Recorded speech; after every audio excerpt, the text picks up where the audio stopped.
नमस्कार student, physics वार्ता मेरे चैनल में एक बार फिर से आपका स्वागत है। मैं डॉक्टर मुकेश चंद्र आज फिर आपके लिए लेके आया हूँ एक क्लासिकल मैकेनिक्स का नया टॉपिक जिसका नाम है जैकोबी आइडेंटिटी। ये टॉपिक पेपर के पॉइंट ऑफ व्यू से वेरी इम्पोर्टेंट टॉपिक है। इसको बहुत ध्यान से आपने इस मेरे लेक्चर को सुनना है और साथ के साथ मेरा हौसला बढ़ाने के लिए आपने मेरे चैनल को लाइक, शेयर और सब्सक्राइब करना है, जिसका नाम है फिजिक्स वार्ता मूव ऑन टॉपिक, जिसका नाम है जैकोबी आइडेंटिटी।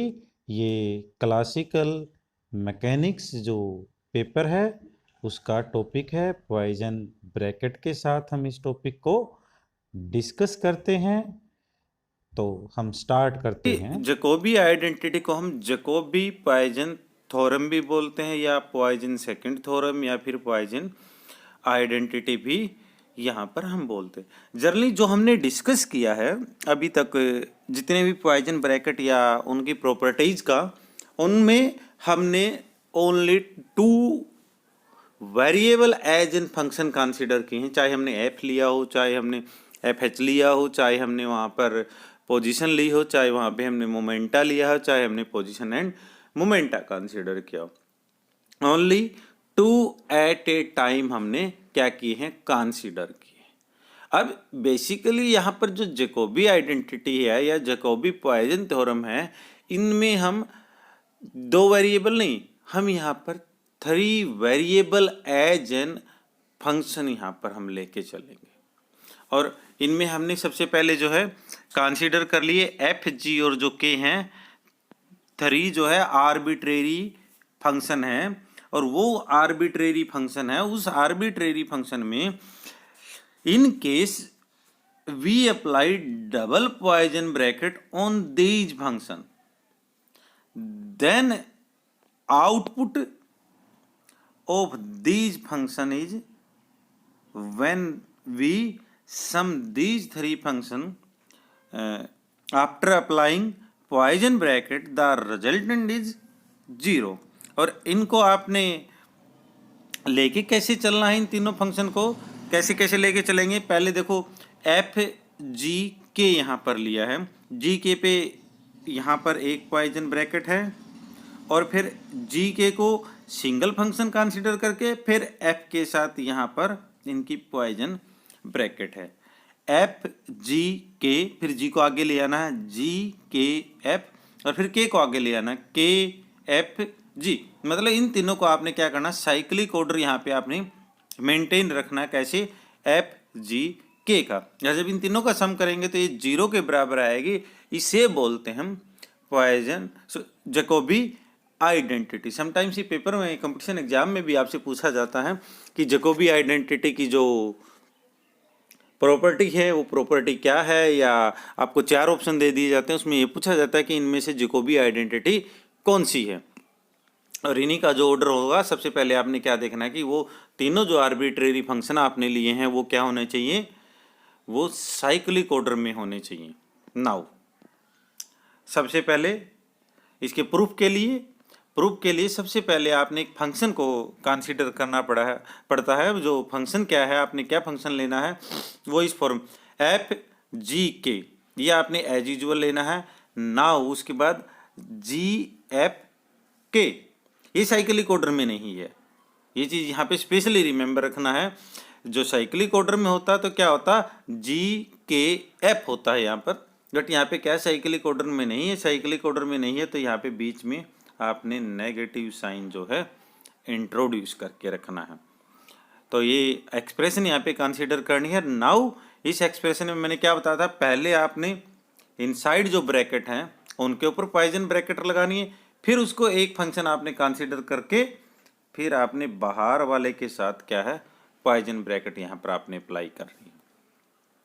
तो चलिए देखो, पहले जी के इसके इनसाइड में जी के पेपर अप्लाई किया, करली जी बाई करली क्यू आई, करली K by curly P I. Now करली जी बाई करली पी आई और करली K by curly Q I. Similar case इसके इन साइड में करेंगे तो curly F by curly Q I, करली K by curly P I, minus curly F by curly P I, करली K by curly Q I. Now इनको consider कर लिया से पहला जो फैक्टर है वो m के बराबर है, दूसरा फैक्टर n के बराबर है, तीसरा फैक्टर o के बराबर है, चौथा फैक्टर हमने कंसीडर कर लिया r के बराबर है। तो हमारे पास ये दो पार्ट की जो आइडेंटिटी थी वो हमारे पास किस फॉर्म में होगी, हमारे पास ये आइडेंटिटी इस फॉर्म में कन्वर्ट हो गई है, f comma m minus n g comma o minus r. अब इसमें यहाँ से ध्यान से देखना, यहाँ पे हमने पॉइजन ब्रैकेट वाला जो है ब्रैकेट नहीं लगाया। सिंपल से वे में कहें कि इसके इनसाइड में अब हमने क्या जो है कैपिटल ब्रैकेट नहीं लगाई है। कैपिटल ब्रैकेट लगाते हैं तो हमारे पास पॉइजन ब्रैकेट बनती है, और करली ब्रैकेट अगर आप लगाते हैं तो ये लीजेंड्रे ब्रैकेट बनती है, या लैंग्रेजिन ब्रैकेट है शायद उनका नाम, तो लैंग्रेजिन ब्रैकेट वो यहाँ पर बनेंगी।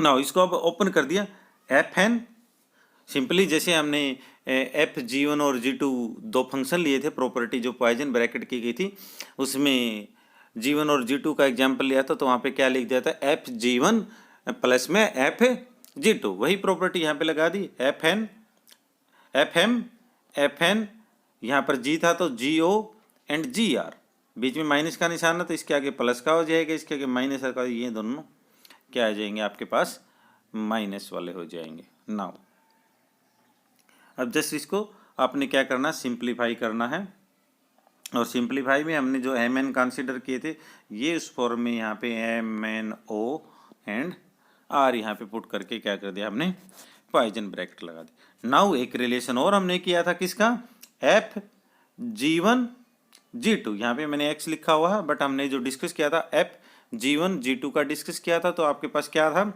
पहले के केस में जी वन बाहर आ गया था तो एफ जी टू हो गया था, दूसरे केस में क्या था, जी टू बाहर आ गया था तो एफ जी वन हो गया। यहाँ पे एफ क्या लिखा हुआ, यहाँ पर एक्स लिखा हुआ इस प्रॉपर्टी के अकॉर्डिंग, तो यहाँ पे इसमें लगाएंगे यहाँ, क्योंकि हमारे पास भी फंक्शन में क्या है एफ, इसको आप जी वन कंसिडर कर लो, इसको जी टू कंसिडर कर लो, यहाँ पे लगा दो, सिमिलर केस यहाँ पर लगा दें, सिमिलर केस यहाँ लगा दें, सिमिलर केस यहाँ पर ही इसको अप्लाई कर दे। तो हर एक पार्ट से, जो ये पार्ट हमारे पास से, ये आपके पास पहला पार्ट है, इस पार्ट से कितने बन जाएंगे आपके पास, दो बन जाएंगे, टोटल 4 पार्ट है, तो टोटल आपके पास कितने बनेंगे, 8 पार्ट यहाँ पे निकल के आएंगे। नाउ अब उनको अप्लाई करेंगे, तो एक को आपने बाहर लेना था, करली जी बाई करली क्यू आई बाहर ले लिया, करली K by curly P I और एफ, यहाँ पर F curly ji by curly Q I, करली K by curly P I यहाँ पर हो गया, ये पहले पार्ट का सॉल्यूशन होगा। सिमिलर केस दूसरे पार्ट का, curly ji by curly P I, F curly K by curly Q I, minus F curly ji by curly P I, करली K by curly Q I, ये आपके पास दूसरा part हो गया। Similar case आपने तीसरे पार्ट को सोल्व कर देना, सिमिलर केस आपने यहाँ पर फोर्थ पार्ट को सोल्व कर देना है। नाउ अब उन्हीं पार्ट से जस्ट कुछ नहीं करना, जस्ट आपने क्या करना है कि जो जिसमें भी कॉमन हो और वो बाहर निकल सकता हो, आपने बाहर निकाल देना। जैसे यहाँ पर हमने क्या कर दिया, करली K by curly P I को बाहर निकाल लिया, तो एक पॉइजन ब्रैकेट ये बनेगी F curly ji by curly Q I, और एक ये बनेगी जी करली F by curly Q I. यहाँ पर करली K by curly Q I बाहर निकाल दिया तो क्या बन गया, जी करली F by curly P I minus F curly ji by curly P I. ठीक है, क्योंकि हमारे पास टोटल कितने पार्ट थे, 8 पार्ट थे, तो यहाँ पे 2 पार्ट इसमें आ गए हैं, 2 पार्ट इसमें आ गए हैं, एंड नाउ यहाँ पे करली जी बाई करली क्यू आई बाहर ले लिया तो 2 पार्ट इसमें आ गए हैं, एंड 2 पार्ट आपके पास इसमें आ गए। नाउ अब आपने क्या करना है, अब आपने ज़्यादा कुछ नहीं करना, जस्ट क्या कर दिया, इसको ऑन द बिहाफ ऑफ, यहाँ पर क्या कर दिया आपने, पॉइजन ब्रैकेट की थोड़ी सी रीअरेंजमेंट आपने करनी। तो क्या बन जाएगा रीअरेंजमेंट, करली K by curly P I into F curly ji by curly Q I plus curly F by curly Q I into G. एक ये बनेगी आपके पास ब्रैकेट, और दूसरा करली K by curly Q I curly F by curly P i g f plus f curly ji by curly P I, और ये part किसके बराबर हो जाएगा, अगले वाला जो पार्ट है, क्योंकि हमारे पास 8 कॉलम थे और 8 कॉलम होने से अब यहाँ पे हमने चार कॉलम दिखाए हैं, तो आगे के 2 पार्ट हैं वो क्या हो गए, 0 के बराबर हो गए। ना इसको और फर्दर रीअरेंज करेंगे तो क्या लिख सकते हैं, यहाँ पे डेरिवेटिव है, डेरिवेटिव को आप डायरेक्ट बाहर लिख सकते हैं, तो इसने यहाँ पे डेरिवेटिव को बाहर लिख दिया। सिमिलर केस दूसरे केस में अगर आप करेंगे, यहाँ पे p के कोरस्पॉन्डिंग डेरिवेटिव, तो p वाला बाहर लिख दिया। बची ब्रैकेट कौन सी, fg की, और यहाँ पर भी fg की आपके पास ब्रैकेट बन गई है। ठीक है, नाउ ये पॉइजन ब्रैकेट की तरह बन गया, करली k by curly P I, करली by curly Q I, F G. यहाँ पर करली K by curly Q I, करली बाई करली पी आई। जब आपने डेरिवेटिव कर दिया हो क्यू और पी के रिस्पेक्ट में किन्हीं 2 फंक्शन का, उसको आप पॉइजन ब्रैकेट के टर्म में लिख सकते हो। अब इसको आपने कैसे लिखना है, यहाँ पे पी आगे है, क्योंकि पहले केस में हमारे पास क्यू बाहर होता, क्यू बाहर होता तो एफ जी, इसका मतलब क्या होंगे, आगे आएंगे। सिमिलर केस ये वाला पार्ट है, ये वाला पार्ट कहाँ जाना चाहिए, आपके पास पहले आना चाहिए। ये वाला पार्ट पहले आएगा तो पहले यहाँ पे भाई क्या बनेगा, के कोमा एफ जी बनेगा, बट यहाँ पे लिखा क्या है, एफ जी के लिखा है, पर यहाँ पे बाहर माइनस का था, वो माइनस नहीं लगा है, माइनस को खत्म कर दिया, तो इसका मतलब माइनस को अगर आप खत्म करेंगे तो इसका ऑर्डर आपने चेंज कर देना। ऑर्डर चेंज क्या हो जाएगा, एफ जी के बन जाएगा यहाँ पर। चलिए नाउ जो हम पार्ट लेके चले थे एफ जी के माइनस जी एफ के, किसके बराबर निकाल दिया हमने, एफ जी के बराबर हमने निकाल दिया है। नाउ इस पार्ट को भी दूसरी साइड ले आए तो ये पार्ट भी आपके पास माइनस का हो जाएगा। एंड आपने क्या कर देना है, जो रीअरेंजमेंट सबसे पहले सिखाई थी, Poisson bracket of function A B और इक्वल टू किसकी होगा, minus Poisson bracket of B A. यहाँ पे आपने अपनी आइडेंटिटी के अकॉर्डिंग को रीअरेंज कर देना है। जैसे यहाँ पे मैंने करके दिखाया हुआ है, जी एफ के था, इसको रीअरेंज कर दिया, जी के एफ कर दिया, बाहर माइनस का निशान आ गया, इस माइनस को आप बाहर ले सकते, क्या लिख सकते, जी के एफ लिख सकते हैं। सिमिलर केस एफ जी के जो हम निकाल के आए हैं, इसको क्या लिखे, के एफ जी आप लिख सकते हो। इन तीनों को पुट करेंगे और राइट हैंड साइड में तो हम पहले से निकाल के आ गए हैं 0, तो हमारे पास जो पॉइजन ब्रैकेट्स की रिक्वायर्ड प्रॉपर्टी थी उस प्रॉपर्टी को आप लिख देंगे, और जो ये प्रॉपर्टी निकल के आती है इसको बोलते हैं जैकोबी आइडेंटिटी। चलिए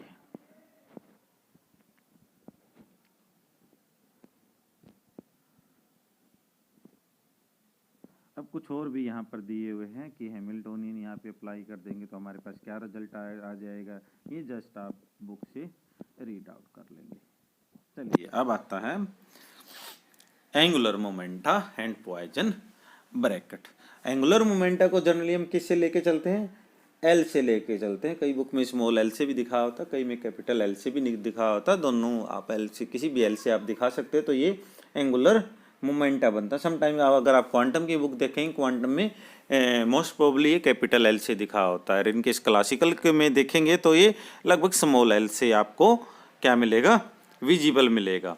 और जो एंगुलर मोमेंटा होता है ये क्या होता है, लीनियर मोमेंटा के क्रॉस मल्टीप्लिकेशन होती है किसके साथ, रेडियस वेक्टर के साथ, या यूँ कह लीजिए कि पोजीशन वेक्टर के साथ। तो हम इसको लिखते हैं जो L = R इंटू में P। 3 डायमेंशन में इसको लिखें तो R को हम क्या लिखते हैं, आटा x plus j y plus k z. I j k जो हैं ये आपके पास यूनिट वेक्टर हैं। सिमिलर केस मोमेंटा वाले को क्या लिखेंगे, i p x plus j p Y plus k p z, यहाँ पर आप लिखेंगे। अब जब इनको आप एक्स वाई जेड या तीनों डायमेंशन के टर्म में लिखेंगे तो आप एल को भी क्या लिख दें, एल एक्स आई, एल वाई जे, एल जेड के, और ये आपका एल वेक्टर होगा। आर वाला क्या होगा, i x plus j y plus k z, ये आर का वेक्टर होगा। और पी का क्या वेक्टर होगा, i p x plus j p Y plus k p z. और नाउ यहाँ पे डिटर्मिनेंट के मेथड से क्रॉस प्रोडक्ट को अगर आप सोल्व करेंगे तो आई जे के किसके बराबर निकल के आएंगे, आई निकल के आएगी आई इंटू में Y P Z minus Z P Y plus J Z P X minus X P Z के बराबर निकल के आएंगे, और प्लस के X P Y minus Y P X के बराबर। ये आपने क्रॉस प्रोडक्ट करना है। क्रॉस प्रोडक्ट जैसे हम मैट्रिक्स में डिटर्मिनेंट में लगाते हैं ए क्रॉस बी मैट्रिक्स अगर आपने निकालनी है तो आपने वो वाला यहाँ पे मेथड अप्लाई करना है। नाउ जो जिसमें आई वाली टर्म है उसको आपने कह दिया एल एक्स है, जिसमें जे वाला टर्म है उसको कह दिया एल वाई है, और जिसमें के वाली टर्म है उसको कह दिया एल जेड है। नाउ अब इस एल एक्स को आपने with respect to p x जो है पार्शली डेरिवेटिव करो। पार्शली डेरिवेटिव करेंगे तो पी एक्स की कोई टर्म नहीं है तो ये किसके बराबर हो जाएगा, 0 के बराबर। एल एक्स को पी वाई से करेंगे, पी वाई से करेंगे तो पहले पार्ट में तो नहीं है, दूसरे पार्ट में पी वाई है तो क्या हो जाएगा, माइनस जेड हो जाएगा। और पी जेड से करेंगे, पी जेड के रिस्पेक्ट से एल एक्स को अगर आप डेरिवेटिव करेंगे तो क्या निकल के आएगा, ये यहाँ पर वाई पी जेड है तो वाई निकल के आएगा, बाद वाली टर्म क्या हो जाएगी, 0 हो जाएगी, क्योंकि हम पार्शली डेरिवेटिव यहाँ पर करते हैं। सिमिलर केस एल वाई को अगर आप डेरिवेटिव करेंगे पी एक्स के रिस्पेक्ट में, पी एक्स है तो जेड निकल आएगा यहाँ पर, और पी वाई से करेंगे तो पी वाई नहीं है तो 0 आ जाएगा, जेड के रिस्पेक्ट में करेंगे तो ये माइनस ऑफ एक्स निकल के आ जाएगा। सिमिलर केस एल जेड को अगर आपने पी एक्स पी वाई और पी जेड के रिस्पेक्ट में करेंगे तो जो सिमिलर रिजल्ट यहाँ पे निकल के आ जाएंगे। नाउ इसका एक शॉर्टकट और मैं आपको बताता हूँ। जब भी आप एल एक्स एल वाई और एल जेड का सेम कंपोनेंट का यहाँ पे डायरेक्शनल कंपोनेंट भी आप बोल सकते हो, जैसे यहाँ पे एल एक्स है तो पी एक्स उससे कर रहे हैं तो यहाँ पे 0 निकल के आएगा, क्योंकि उसी का कंपोनेंट नहीं मिलेगा। वाई वाले में भी सेम एज है, जेड वाले में भी आपके पास सेम एज मिलेगा, ठीक है। और दूसरी बात, एल एक्स का अगर आप डेरिवेटिव कर रहे हैं तो एक्स का कोई रिजल्ट नहीं आएगा, वाई वाले में वाई का कोई रिजल्ट नहीं आएगा, जेड वाले में जेड का कोई रिजल्ट नहीं आएगा, ठीक है। बाकी इसमें आप थोड़ा सा साइक्लिक ऑर्डर इसमें लेके चले तो साइक्लिक ऑर्डर लेके चलेंगे तो क्या होता है, एक्स वाई जेड होता है, तो एल एक्स में जो वाई आएगा वो पॉजिटिव का आएगा, जेड आपके पास नेगेटिव आएगा। नाउ साइक्लिक ऑर्डर में वाई के लिए चले तो आपके पास क्या होगा, जेड एक्स होगा, है ना, तो जेड इसमें आपके पास पॉजिटिव रहेगा, एक्स इसमें नेगेटिव आएगा। फिर और ऑर्डरली वे में चलेंगे तो आपके पास क्या आ जाएगा, नेक्स्ट एक्स आगे आ जाएगा, फिर वहाँ पे वाई आ जाएगा, ठीक है। तो आपने बाद वाले को नेगेटिव करना तो वाई नेगेटिव आ जाएगा और एक्स इसमें पॉजिटिव यहाँ पर आ जाएगा। नाउ अब हमने इसको का सॉल्यूशन करना किसके हिसाब से, पॉइजन ब्रैकेट के हिसाब से। चलिए ये हमारे पास है, ये पॉइजन ब्रैकेट है। पॉइजन ब्रैकेट है फंक्शन, और फंक्शन के साथ हमने क्या लिया है, मोमेंटा लिया है, तो यहाँ पे लगाएंगे तो curly F by curly Q I, curly P by curly P K, minus curly F by curly P K and curly P J by curly Q K. देखो एक चीज़ मैंने पॉइजन ब्रैकेट की स्टार्टिंग में बताई थी, जब आप पोजीशन का पोजीशन के साथ करेंगे, मोमेंटा का मोमेंटा के साथ करेंगे, तब आपके पास क्या होगा, तभी आपके पास डेरिवेटिव निकल के आएगा, बाकी डेरिवेटिव नहीं निकल के आएगा। बाकी डेरिवेटिव नहीं निकल के आएगा तो सीधी सी बात है, लास्ट वाली टर्म तो आपने 0 कर ही देनी है। बची टर्म आपके पास ये, और इस टर्म में भी आपके पास क्या है, एफ का तो चलो होगा यहाँ पर डेरिवेटिव, क्योंकि एफ तो फंक्शन है, फंक्शन में दोनों हैं, क्यू भी है और आपके पास पी भी है यहाँ पर। बट जो पी है, पी यहाँ पे पी जे हमने लिख दिया, यहाँ पे पी के लिखते तो डायरेक्ट इसका रिजल्ट क्या था, 1 आ जाएगा। इन केस पी जे लिख दिया और नीचे पी के है तो हम इसको क्या लिखेंगे, मोमेंटा तो है बट यहाँ पे इनके कंपोनेंट थोड़ा सा डिफरेंट है। कंपोनेंट डिफरेंट है तो इसका डेरिवेटिव 0 हो जाएगा, मतलब जे नॉट इक्वल टू के है तो डेरिवेटिव 0 हो जाएगा। In case j equal to k है तो यहाँ पे डेरिवेटिव 1 होगा। और जब ऐसी कंडीशन आती है तो हम क्या लिखते हैं उसकी जगह, डेल्टा जे के, या क्रोनोकर डेल्टा फंक्शन में जो आपके पास हैं यहाँ पर कोऑर्डिनेट सब्सक्रिप्शन में, वो आपने यहाँ पर लिखने होते हैं। तो यहाँ पे जे और के को बराबर लिख देंगे तो आप 1 लिखेंगे, तो एफ पी जे किसके बराबर हो जाएगा, करली एफ बाई करली क्यू जे के यहाँ पे बराबर हो जाएगा। नाउ अब एफ को आपने रिप्लेस कर दिया किससे, एल एक्स से। एल एक्स से रिप्लेस करेंगे तो ये भी रिप्लेस हो जाएगा, curly L X by curly Q J बन जाएगा, ठीक है।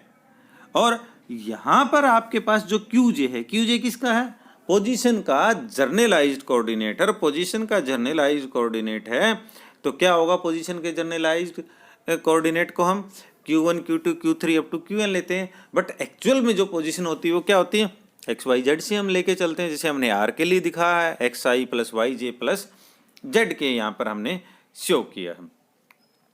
तो यहाँ पे भी x है, यहाँ पर भी x है, तो इसका डेरिवेटिव विद रिस्पेक्ट टू आपने x करना, तो कर ली एल एक्स बाई कर ली x, ये आपने ऊपर से उठा के यहाँ पोजीशन के रिस्पेक्ट में नहीं किया, तो वैसे भी जो आपके पास एल एक्स की वैल्यू थी, ये वाली वैल्यू है आपके पास एल एक्स की विद रिस्पेक्ट टू x, अगर आप इसका डेरिवेटिव करेंगे तो x का कोई पार्ट नहीं है, x का पार्ट नहीं है, तो that is equal to partially derivative किसके बराबर हो जाएगा, इसका 0 के बराबर हो जाएगा। सिमिलर केस यहाँ पे f को आपने अगर पी वाई पुट कर दिया, या सॉरी f को आपने एल वाई पुट कर दिया दूसरे केस में, तो इनका डेरिवेटिव अगर आप कर रहे हैं पॉइजन ब्रैकेट के कोरस्पॉन्डिंग, तो दूसरा पार्ट क्या था, एल वाई पी जेड था, ठीक है। तो इसका डेरिवेटिव करें तो एल वाई करली एल वाई करली एक्स पहली पोजीशन के रिस्पेक्ट में करेंगे, पहली पोजीशन के रिस्पेक्ट में करेंगे तो ये आपके पास बही रही एल वाई का विद रिस्पेक्ट टू एक्स करना है आपने डेरिवेटिव, तो पी जेड बच जाएगा किसका, नेगेटिव का। Okay, now L Z P x, इसका अगर आपने करना है तो यहाँ पे एल जेड हो जाएगा, पी एक्स है तो एक्स हो जाएगा, तो एल जेड वाले में जो रिजल्ट आएगा पी वाई आ जाएगा। Similar case l x P y का करेंगे, इसमें आपने एक शॉर्टकट अगर आपने रिमेंबर रखना चाहो तो पी का जो सब्सक्रिप्शन है उसके रिस्पेक्ट में आपने डेरिवेटिव करना है, एक्स का, वाई का, यहाँ पे जेड का। पहला जो लिखा है एल एक्स लिखा है, एल एक्स लिखा है, एल एक्स लिखा, तो एल एक्स वाली आपने इक्वेशन वहाँ से उठानी है। यहाँ पर एल वाई लिखा है, एल वाई लिखा है, एल वाई लिखा है, तो एल वाई वाली इक्वेशन उठानी है। यहाँ पे P X P Y P Z, तो with respect to X with respect to Y with respect to Z आपने यहाँ पे डेरिवेटिव करना है, ठीक है। जैसे हमने विद रिस्पेक्ट टू यहाँ पर मोमेंटा के कोरस्पॉन्डिंग किए थे तो हमारे पास पोजीशन निकल के आई थी, अब आप पोजीशन के रिस्पेक्ट में कर रहे हैं डेरिवेटिव, तो आपके पास रिजल्ट में क्या निकल के आएगा, मोमेंटा निकल के आएगा, ठीक है। नाउ इन केस अगर आपने फंक्शन को ही चेंज कर दिया, क्या चेंज कर दिया, फंक्शन को ही आपने मोमेंटा बना दिया, मोमेंटा के रिस्पेक्ट में आपने डेरिवेटिव कर, वो मोमेंटा के ही साथ में आपने क्या कर दिया, पॉइजन ब्रैकेट लगा दी। ये हम पहले भी डिस्कस कर चुके हैं कि सेम फंक्शन पे अगर आप अप्लाई करेंगे तो रिजल्ट ऑलवेज 0 आएगा, चाहे वो मोमेंटा हो चाहे वो पोजीशन हो, हमें उससे कोई फर्क नहीं पड़ता, सेम होना चाहिए। सेम दोनों मोमेंटा कर दिए तो इसका रिजल्ट 0 आ गया, चाहे वो किसी कोई भी कंपोनेंट में हो। ये एंगुलर मोमेंटा के केस में भी आपके पास रिजल्ट जो है ये निकल के आएंगे, तो इन रिजल्ट के जो एल एक्स एल वाई जो आपके हैं वो यहाँ पे आपने पुट कर देना, और उनके बाद जो आपके पास रिजल्ट निकल के आएगा वो यहाँ पर आगे शो किया है, वो रिजल्ट ये निकल के आएगा एल एक्स एल वाई का। यहाँ पॉइजन ब्रैकेट लगा दी, यहाँ फिर ये लगा दिया है, फिर ये लगा दिया है, ठीक है। जो पार्ट 0 होगा वो आपने 0 कर देना है, बची इक्वेशन ये आपके पास टर्म निकल के आ जाएगी। और ये जो टर्म निकल के आएगी इसमें स्पेशली ध्यान रखना, इन केस आप एंगुलर मोमेंटा पे लगाएंगे तो अलग से फिर से एंगुलर मोमेंटा यहाँ पे निकल के आएगा। लीनियर मोमेंटा पे लगाते तो 0 बनता है, और यहाँ पे अब आप एंगुलर मोमेंटा पे लगाएंगे, क्योंकि एंगुलर मोमेंटा हमने देखा है वो क्या है, आर क्रॉस पी के बराबर है। आर क्रॉस पी में मतलब आर वहाँ पे रिफ्लेक्ट करता है, और आर रिफ्लेक्ट करेगा तो मतलब आपके पास कोई ना कोई फिर एक इक्वेशन जनरेट होगी। जो इक्वेशन जनरेट होके आती है वो इक्वेशन एल जेड वाली जनरेट होके आती है, इसलिए यहाँ पे क्या लिख दिया, एल एक्स एल वाई किसके बराबर हो जाएगा, एल जेड के, एल वाई एल जेड किसके बराबर हो जाएगा, एल एक्स के, एल जेड एल एक्स किसके बराबर हो जाएगा, एल ऑफ वाई के, ठीक है। जो बचा हुआ कंपोनेंट के आपने बराबर यहाँ पे इसको लिख देना है। नाउ एल एक्स को अगर आप उसके एक किसी भी पोजीशन कोऑर्डिनेट के साथ करते हैं, तो एल एक्स को अगर आप पोजीशन कोऑर्डिनेट वाई के साथ लेंगे तो 0 आ जाएगा, एक्स के साथ लेंगे तो 0 आ जाएगा, जेड के साथ लेंगे तो आपके पास ये माइनस ऑफ वाई निकल के आ जाएगा, ठीक है। सिमिलर केस आप बाकी के यहाँ पे करके देख लेंगे, ठीक है। ये मैंने नीचे यहाँ पे सोल्व भी किया हुआ है, LXZ के हिसाब से। ठीक है, आज के लिए हम इतना ही करेंगे। Thank you student.